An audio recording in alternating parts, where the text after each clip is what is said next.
Okay, so prettier HTML white space sensitivity. So what is this thing? This setting actually tries to solve a problem that was artificially generated by having a given print width. So let me actually show you what this looks like on the website. So if you know HTML, you know that when you have inline elements, they are sensitive to white space. So for example, writing this in HTML outputs this thing, and writing this outputs that thing. So these white spaces around the number 2 here are relevant, right?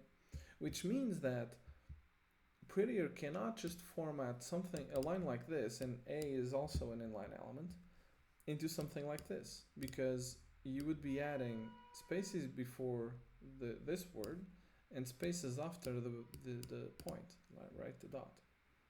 So you can't do that.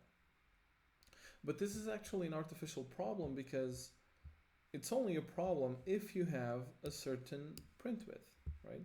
And you want to kind of have code on a new line so that it doesn't extend to the right. So this is an artificial problem actually.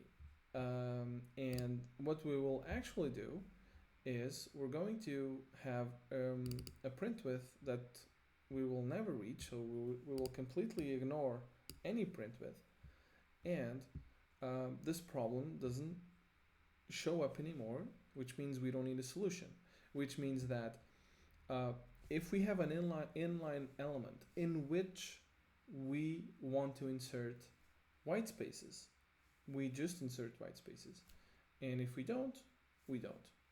So we can completely ignore white spaces, so they can be considered insensitive. So let's set this to ignore. Whoops. There we go.